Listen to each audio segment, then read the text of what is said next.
삶의 목마름을 가졌던 사마리아 여인이 생수의 근원 되신 예수 그리스도를 만난 후 극적인 변화가 있었다. 극적인 변화를 나타내는 28절의 모습을 우리가 함께 살피고 있습니다. 28절 다 같이 보십시다. 시작. 여자가 물동이를 버려두고 동네로 들어가서 사람들에게 이르되, 세 가지 동사를 주목했다고 그랬어요. 버려두고 들어가서 이르되, 육신의 갈증을 채워주던 중요한 수단이었던 물동이, 자신을 사랑하고 자신이 품고 자신이 의지했던 그것들을 버려두고 주님이 주시는 은혜를 붙들고 주님이 주시는 복음을 붙들고 주님이 주시는 영생의 선물을 붙들고 나아가는 여인의 모습, 그리고 그 은혜 받고 하나님이 주시는 생명 얻고 나서 문제와 고통을 피해 도망가는 것이 아니라 문제가 있는 곳, 갈등이 있는 곳, 어려움이 있는 가정으로, 자신을 아프게 하는 사람들이 있는 곳으로, 문제와 여전히 나를 조롱하고 비웃는 사람들이 있는 그 동네로 생명 들고 복음 들고 들어가는 여인의 모습, 이게 변화된 모습이다 하는 얘기를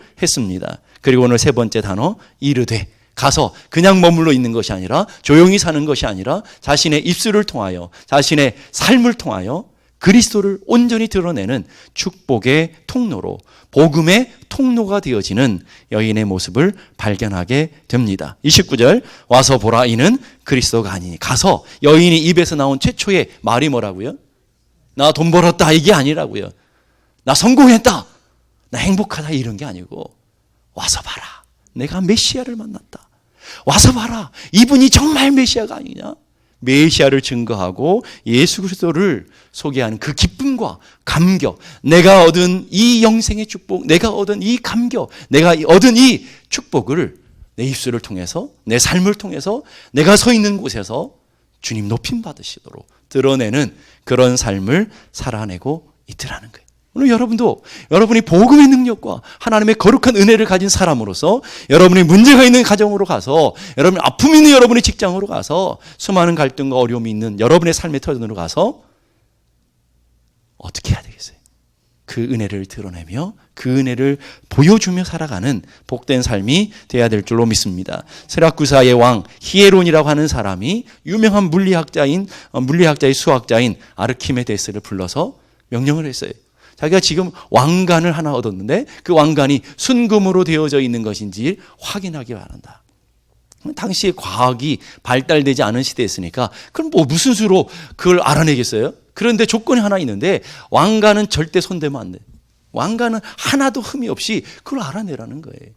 아르키메데스라고 하는 유명한 수학자요, 물리학자라 하지만 너무 고민이 돼서 그 고민하다가 머리를 식힐 겸 공중 목욕탕에 갔다고 그랬죠. 공중 목욕탕에 가서 옷을 벗고 딱 들어갔는데 물이 철렁 넘치는 걸 보며 부력의 원리를 발견했어요. 그리고 그 아르키메데스가 어떻게 했죠?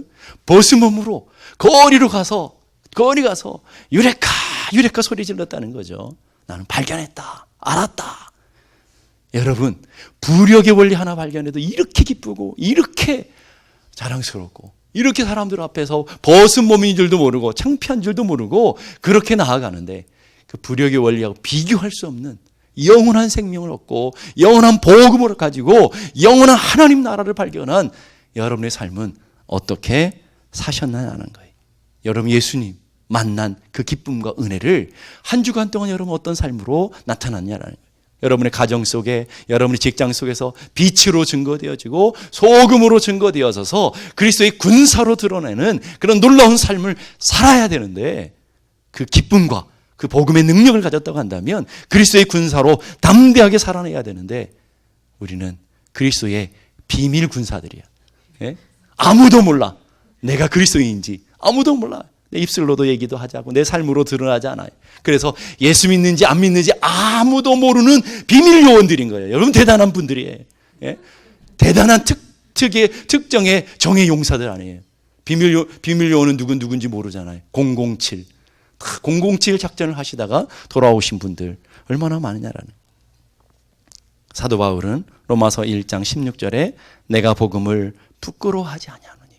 내가 복음을 부끄러워하지 않는다. 이 말은 뭐예요? 내가 복음을 당당히 선포하고 복음의 삶을 드러내고 내가 예수 믿는 사람이라고, 내게 생명 있는 사람이라고 당당하게 드러내는 그런 복음의 증거자가 되었다라는, 이 복음은 모든 믿는 자에게 구원을 주시는 하나님의 능력이 됩니다. 왜 그런 삶을 부끄러워하지 않는 복음을 드러내는 삶을 살아내느냐? 복음이 능력이라기, 복음 능력이라는 단어는 dynamis라는 단어를 쓰는데 폭탄이라는 말이에요. 폭탄. 모든 것을 파괴하고 모든 것을 무너뜨리는 폭탄인데, 그 폭탄을 통해서 구원을 얻게 된다. 영생의 선물을 얻게 되는 놀라운 은혜가 우리들 안에 장착되었다. 아무리 가난한 사람이라 할지라도, 부자라 할지라도, 지식 있는 사람이라 할지라도, 못 배운 사람이라 할지라도, 아름다운 사람이든 추한 사람이든 건강한 사람이든 병든 사람이든 어떤 마음에 강팍한 자, 어떤 죄인들이라 할지라도 그리스도의 복음이 장착된 사람은 폭파되어서 새로운 피조물로 하나님의 거듭난 백성들로 태어나는 놀라운 은혜가 일어나는 줄로 믿습니다. 아무리 큰 문제라 할지라도 복음이 장착된 사람들에게는 그 복음으로 뛰어넘는 놀라운 역사가 일어나게 된다라는. 고등학교 1학년 때 아르바이트를 했었어요. 아르바이트는 뭐냐면 건설, 저희 고모부가 건설 회사를 했는데, 그 건설 회사는 뭐냐면 그 산들을 폭파시키고 그래서 길을 만드는 그런 일을 했어요. 그래서 저는 가서 뭐 폭파하는 그런 건 아니고, 뭐냐면 그 폭파하는 데 쓰여지는 모래 주머니 만드는, 모래 이렇게 다이너마이트를 구멍 뚫어서 다이너마이트를 넣고 거기다 모래 주머니를 꽉 해서 단추를 딱 누르면 팍 터지거든요.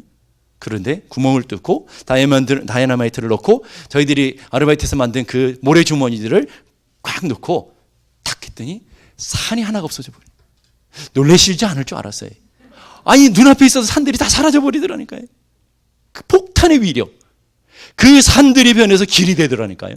오늘 우리 인생도 복음이 장착되었다고 한다면, 여러분의 인생 앞에 있는 산과 같은, 여러분의 인생의 문제의 산들, 인생의 죄와 허물의 산들, 여러분 앞에 있는 수많은 장애의 산들을 복음이 장착된 여러분들이 함께 터지면서 다 여러분의 삶의 시온의 대로가 열려지고 하나님이 주시는 천국 가는 놀라운 길들이 열려지는 줄로 믿습니다.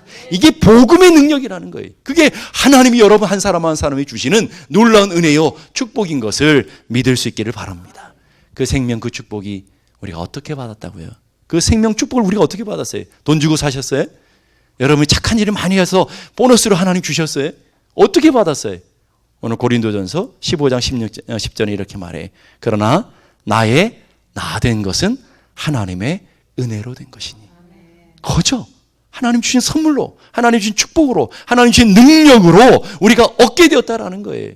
그렇다면 여러분이 그 선물, 그 능력, 그 은혜로 말미암아 영생의 선물을 얻었고 하나님의 자녀가 되었고 천국 백성이 되었고 하늘의 거룩한 자녀가 되었고, 아멘 할 때까지 하려고 그러네.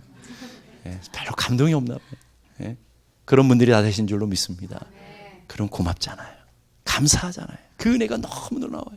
그 축복이 너무너무 커가지고 그걸 좀 알리고 싶지 않아요? 만약 여러분 한번 생각해 보세요. 여러분 식당에 가서 너무 맛있는 걸 먹었어요. 별로 기대하지 않고 갔는데 너무 맛있었어요. 그러면 여러분 가서 어떻게 해요? 돈 안 주는데도 가서 막 선전하잖아요. 야, 거기 갔더니 이게 맛있더라. 거기 갔더니 이게 맛있더라. 이럴 거 아닙니까? 여러분 너무너무 아팠는데 누가 준 약 한 방울 먹고 정말 죽을 병에서 살아났어요. 그러면 여러분이 가만 안 있을걸요? 아마 그 약 진짜 신비한 약이야. 이러지 않겠습니까? 그런데 죽었던 자들이, 죄와 허물로 죽었던 너희가 그리스도로 말미암아, 복음으로 말미암아 살았고 우리 안에 영생을 얻었고 우리 안에 하늘의 시민권자가 되었고, 그런데 별로 기쁨이 없어. 그래서 여전히 우리는 비밀 요원이야. 가정 속에서도 비밀 요원이야. 남편이 내가 예수 믿는지 몰라. 직장 가도 내가 예수 믿는 사람인지 몰라. 얼마나 철저하게 비밀을 잘 지키는지. 여러분 이렇게 살면 되겠냔 말이에요. 얼마나 기쁜 이 복음, 감격. 부력의 원리 하나 발견해도 맨몸으로 뛰어나가서 내가 발견했다고, 내가 알았다고 이렇게 선전하고 사는데 영원한 생명을 얻었다면서요. 하나도 안 기뻐. 영원한 은혜의 자녀가 되었다면서요. 하나도 안 감격스러워. 자랑할 만한 것이 아니에요. 그렇게 살고 있다면 우리가 얼마나 불쌍한 인생이냐라는 거예요. 신학교에 설교 실습들을 하거든요. 그냥 우리가 공부하는 게 아니라 설교 시간에는 설교 실습을 강단에서 해요. 한 전도사님이 자기 순서가 돼서 강단에 올라갔어요. 신학생과 교수님들을 앉혀놓고 하니까 얼마나 떨리겠어요? 다 한번 둘러보고는, 여러분 지금 제가 무슨 말을 하려고 하는지 아십니까? 또 알 일이 없잖아요. 여러분 아시겠어요? 제가 여러분들에게 무슨 설교하는지 아시겠어요? 모릅니다. 그랬더니 여러분들이 모르는 걸 제가 어떻게 얘기하겠습니까? 하고 내려갔대요. 그랬더니 교수님이 화가 나잖아요. 설교시켰는데. 그래서 다음 날도 하시오 그랬어요. 다음 날을 가고는 똑같이 전도사님들을 쭉 둘러보고는, 오늘 제가 여러분에게 무슨 설교하시지 알겠습니까? 그랬더니 어저께는 모른다고 하니까 그냥 내려갔으니까 오늘은 알겠습니다. 그랬더니 제가 여러분들이 아는 걸 또 말할 필요가 있겠습니까? 또 내려갔단 말이에요. 교수님이 얼마나 화가 나겠어요. 설교 실습 시간인데. 그래서 짰어요. 절반은 안다고 그러고 절반은 모른다고 그러라고. 다음날 전도사님이 또 섰어요. 쭉 둘러보고는, 오늘은 제가 여러분에게 무슨 설교할지 알겠습니까? 그랬더니 어떻게 했겠어요? 한쪽에서는 안다고 그러고 한쪽에서는 모른다고 그럴 거 아니겠어요? 그랬더니 그 전도사님 기가 막힌 얘기예요. 그러면 아는 분들이 모르는 분들에게 잘 설명해 주십시오. 여러분, 이게 우리가 웃었잖아요. 근데 이게 기가 막힌 설교예요. 여러분들이 맛본 복음, 여러분이 맛본 은혜, 여러분이 누리는 하나님의 주시는 놀라운 이 성령의 체험들을 모르는 사람에게 알려주는 것. 이게 얼마나 귀한 설교이고 이게 얼마나 귀한 사역인지 여러분 몰라요. 그런데 나만 맛봐, 나만 좋아, 혹시 나만 누리고 나만 알기를 원하는 그런 복음은 여러분들이 아니냐라는 거예요. 복음을 맛봤다면, 은혜를 맛봤다면 여러분이 그 은혜의 유통자가 되어서 하늘로부터 온 은혜가 나를 통하여, 나의 삶을 통해서, 내 입술을 통하여 흘러서 이것이 많은 사람들이 누려지고 많은 사람들이 나를 통하여, 내 입술을 통해서 하나님의 영광이 높임 받도록, 복음의 능력이 드러나도록 그렇게 살아가야 되지 않겠냐라는. 그 사도 바울은 그런 자신을 보면서 나는 복음의 빚진 자입니다, 이렇게 설명하는 거예요. 우리는 뭐라고요? 복음의 유통자이면서 복음의 빚진 자들이라는 거예요. 한번 따라해 보시죠. 나는 복음의 유통자입니다. 아멘. 여러분, 하나님의 은혜를 맛봤습니까? 여러분에게 생명이 있습니까? 그걸 나눠주는, 생명 살리는 사람, 나눠주는 하나님의 복음의 유통자들이 되어야 될 줄로 믿습니다. 사막에는 물이 얼마나 귀합니까? 물이고 사막에서는 생명이잖아요. 안 가보셔도 모르죠. 사막에서는 물이고 생명이란 말이에요. 그런데 사막에서는 여행하는 사람들에게 물을 발견했는데도 물을 발견한 것을 안 가르쳐 주는 죄를 사막의 죄래요. 그냥 물이 생명인데 가르쳐 주지 않으니까. 여러분, 우리가 인생을 살아가는데 우리 살아가는 인생을 우리는 광야라고 그래요. 그렇죠? 험한 광야를 지나가고 그 험한 광야를 통과해서 가나안에 이르는 것처럼, 가나안은 천국에 이르는 것처럼 우리는 이 세상의 광야를 통과해서 저 하나님 나라에 이르는 영적인 순례자들인 줄로 믿습니다. 그런 인생을 살아가는 광야 속에서 여러분이 무슨 물을 발견했어요? 생명의 물을 발견했어요. 영생의 물을 발견했어요. 그분이 예수 그리스도라는 것을 알게 되었어요. 그분을 통해서, 그분만을 통해서 길이요 진리요 생명 되시는 그 예수 그리스도만을 통해서 우리 영원한 생명, 하나님께로 나갈 수 있는 길을 발견했다고요. 근데 그 광야 길에서 다른 순례자들에게 생명의 물을 안 가르쳐주면 여러분은 살인죄가 되는 거라고요. 여러분, 그 발견한 영생의 물들을 알면서도 불구하고 다른 사람이 나눠주지 않고 있다고 한다면 여러분은 살인 방조죄가 되어지는 거라고요. 그래서 찰스 스펄전 목사님은 전도를 이렇게 설명했어요. 전도는 한 거지가 다른 거지에게 어디서 빵을 얻었는지 알려주는 것이다. 거지가 있어요. 거지들 얼마나 배가 고파요? 거지들에게 빵은 생명이잖아요. 우리가 영적인 거지들 아니었어요? 아니었습니까? 여러분, 영적인 거지들이었잖아요. 그러다가 생명의 떡이신 예수, 빵이신 예수 그리스도를 만나서 먹어서 배부른 자가 되었어요. 산자가 되었다고요. 은혜가 풍성한 자들이 되었다고요. 그러면 지금 그 생명의 떡을 발견하지 못해서 죽어가는 수많은 사람들이 여러분 주변에 있어요. 내만 먹어 배부르다고, 나만 먹어서 만족하다고 그 거지들에게 생명의 떡을 나눠주지 않고 있다고 한다면 우리는 살인자들이라는 거예요. 살인 방조자들이라는 것을 알아야 되는 거예요. 그래서 사도 바울은 우리가 바로 복음의 빚진 자고 복음의 유통자들이라고 설명하는 거예요. 로마서 1장 14절 15절 다 같이 읽겠습니다. 시작. 헬라인이나 야만인이나 지혜 있는 자나 어리석은 자에게 다 내가 빚진 자라. 그러므로 나는 할 수 있는 대로 로마에 있는 너희에게도 복음 전하기를 원하노라. 자, 오늘 헬라인에게 야만인들, 이방인들을 말하는 거고, 헬라인은 로마 사람들을 얘기하는 거예요. 많이 배웠다고 철학을 알고 있는 이 로마 사람들에게나 내가 빚진 자입니다. 근데 사도 바울은 그 로마 사람들을 한 번도 본 적도 없고 로마 사람들이 빚진 적이 없다고요. 이방인들이 빚진 적이 없다고요. 근데 왜 자기가 빚진 자라고 그럴까요? 두 가지 때문에. 하나는 그 하나님의 주시는 은혜의 복음을 내가 거저받았기 때문에 나는 빚진 자입니다 하는 것이고요. 두 번째로 내가 은혜를 알고 내가 복음을 알아서 하나님의 자녀 되고 나니까 이방인의 사도로 하나님께서 세우셨는데 그 이방인의 사도가 되고 나니까 이방인이 없이는 내가 존재할 수 있는 이유가 없는 거예요. 하나님 이방인들을 구원하시기 위해서 먼저 나를 도구로 삼으셨으니까 내가 너희들에게 빚진 자다라고 얘기하는 거예요. 그래서 할 수만 있으면 로마에 가서 복음 전하기를 원한다. 로마에 있는 성도들을 로마에 있는 사람들을 만나기를 원한다. 이렇게 말씀하는 거죠. 오늘 여러분, 우리는 사도 바울만 빚진 자가 아니라 우리 똑같이 빚진 자잖아요. 여러분 어떻게 은혜를 받았고 여러분 어떻게 생명을 얻었어요? 하나님이 주시는 거저 주시는 은혜로 말미암아 너희가 그 은혜로 말미암아 구원을 얻었나? 이것이 너희에게서 난 것이 아니요 하나님의 뭐라고요? 선물, 대가 없이 공짜로 하나님이 은혜로 받은 거란 말이에요. 그 은혜로 받았으면 그 은혜를 나누는 자가 되는 것이 마땅하지 않겠느냐라는, 그것이 진짜 생명이라면, 그것이 하나님 주신 선물이라면, 그것이 진짜 우리에게 주신 복이라고 한다면 나누는 자가 돼야 되지 않겠느냐. 나누면 없어질까 봐 안 나눠주시나요? 여러분, 나누면 나눌수록 어떻게 해요? 배가 되고 생명이 되어지는 거예요. 물은 어때요? 물은 멈춰 있으면, 물은 고여 있으면 썩고 냄새나 못 쓰게 되죠.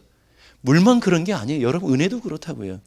여러분 은혜 받았어요. 기도 응답 받았어요. 놀라운 하나님의 놀라운 은혜를 체험했어요. 놀라운 인생의 문제들이 해결된 감격과 은혜를 경험했어요. 그럼 여러분 가만 안 있죠. 주변에 있는 사람들이 막 얘기하잖아요. 얘기하면 내가 퍼지면 내 것이 다 고갈되어져서 저 사람만 행복하고 나는 하나도 행복하지 않나요? 아니죠. 전하면서 내가 더 흥분하고, 전하면서 내가 더 감격스럽고, 전하면서 그 은혜가 다시 또 새로워지고, 이런 거 아닙니까 여러분? 그러니까 전하는 자들, 나누는 자들, 생명 나누는 사람들에게 더 큰 유익과 더 큰 놀라운 능력을 주게 되는 거예요. 두 번째로 우리도 하나님께 빚진 자일 뿐만 아니라 내가 복음을 얻기 위해서, 여러분 하늘에서 복음이 뚝 떨어져서 여러분들이 예수 믿으셨죠? 어느 날 잠을 자는데 하나님이 여러분 꿈속에 나타나서 교회에 가서 예수를 믿어라 이렇게 하셨죠. 그렇게 믿은 사람은 거의 없다고요. 다 어떻게 예수를 믿어요?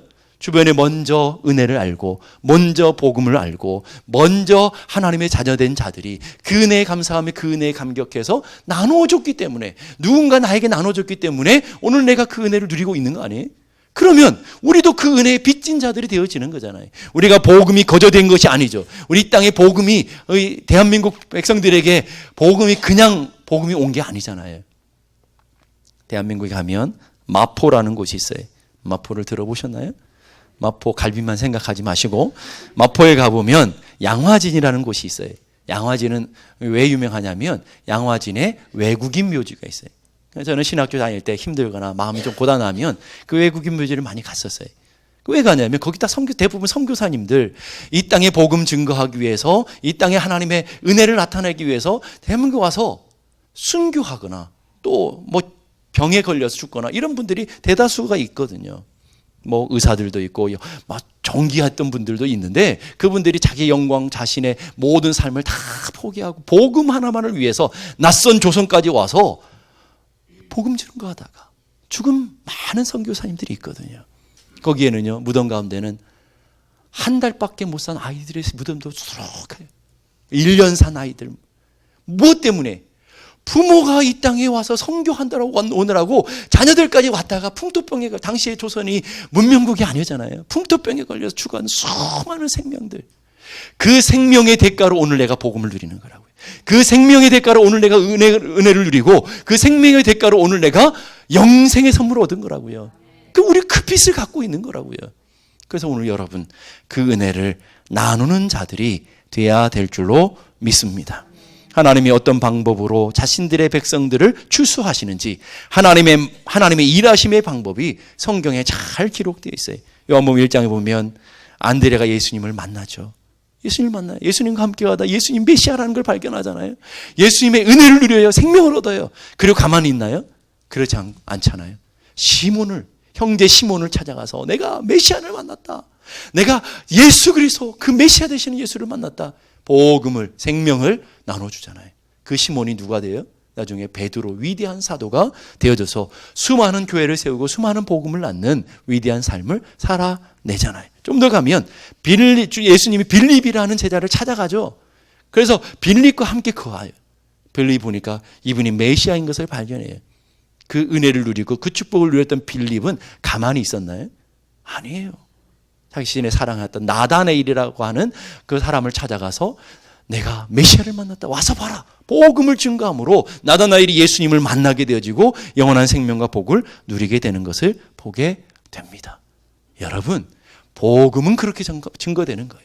생명은 그렇게 접붙여지는 거예요. 하나님의 은혜는 그렇게 증거되는 줄로 믿을 수 있기를 바랍니다. 그래서 로마서 10장 14절 15절 다 같이 보십시다. 시작. 그런즉 그들이 믿지 아니하는 일을 어찌 부르리요? 듣지도 못하는 일을 어찌 믿으리요? 전파하는 자가 없이 어찌 들으리요? 보내심을 받지 아니하였으면 어찌 전파하리요? 기록된 바 아름다웠다 좋은 소식을 전하는 자들의 발이요 함과 같으니라. 여러분이 전하지 않으면 듣지 못한다는 거예요. 듣지 못하면 생명을 얻지 못한다라는 거예요. 오늘 분명하게 우리에게 가르쳐 주고 있어요. 그런데 그 다음에 로마서 10장 17절 다 같이 시작. 그러므로 믿음은 들음에서 나며 들음은 그리스도의 말씀으로 말미암으니라. 그 복음을 들어야, 그 말씀을 들어야 뭐가 생긴다고요? 믿음을 생기고 그 믿음을 통해서 뭘 얻어요? 영원한 생명과 영원한 하나님의 자녀의 길이 열려지게 되는 거예요. 오늘 본문을 자세히 보세요. 예수님께서 목마른 한 여인, 이 땅 가운데 고통당하는 한 여인, 사마리아 여인을 찾아간다고요.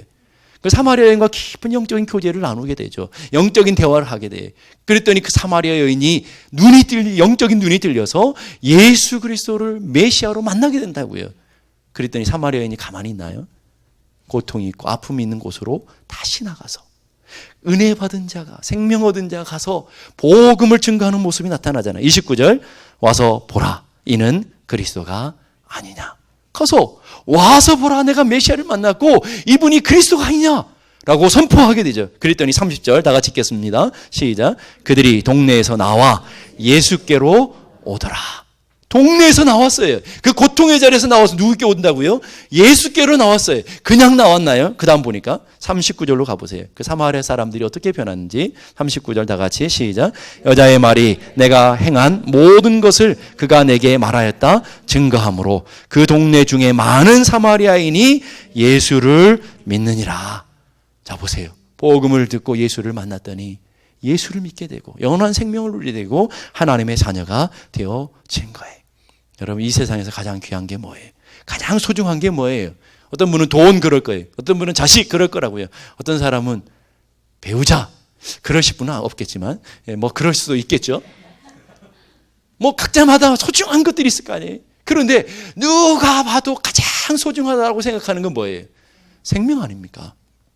죽을 수밖에 없는 여러분 육적인 생명 하나만 건져줘도 얼마나 고마워요. 평생 감사하며 살 거라고요. 그런데 영원한 생명, 죄와 허물 가운데 죽었던 우리 영원한 생명을 주신 우리 주님 얼마나 고맙습니까? 얼마나 감사합니까? 그러면 우리는 어떻게 해야 돼? 내가 누리고 내가 가지고 있는 이 영원한 생명을 내가 만난 예수, 나에게 생명 준 예수, 나를 복되게 하신 그 예수를 내가 증거하고 내가 나누는 자들이 돼야 되지 않겠느냐라는. 그래서 생명 얻은 그리스도의 자녀들에게, 생명 얻은 하나님의 자녀들에게 하나님이 주시는 준엄한 명령이 뭐예요? 말씀을 전파하라. 때를 얻든지 못 얻든지 어떻게 하라고요? 항상 힘쓰래요. 내가 기회가 안 된다고, 환경이 안 된다고, 시간이 안 된다고 그럴 게 아니라 항상 힘쓰라고. 여러분 뭐에 힘쓰고 있습니까? 돈 버는 일에 전심전력하십니까? 여러분이 이 욕망을 만족하는데 전심전력하십니까? 여러분 이 땅에서 무엇에 항상 힘쓰는 삶을 살고 있냐고요. 주님 우리에게 분명히 말하고 있어요. 항상 힘쓸 일은 말씀을 전파하는 것, 내가 받은 은혜를 전파하는 것, 나를 통하여 나의 입술을 통해서 내가 얻은 생명, 내가 맛본 이 은혜를 나누는 삶을 사는 것에 전심전력하라고 우리에게 요구하고 있는 것을 믿습니다. 저는 여러분 모두가 여러분을 통해서, 여러분의 입술을 통해서, 여러분의 삶을 통해서 복음의 유통자가 되어지는, 그래서 여러분을 통해 주님의 존귀함이, 주님의 영광이 드러나는 그런 통로로 다 쓰임받을 수 있기를 주님의 이름으로 축복합니다. 다 같이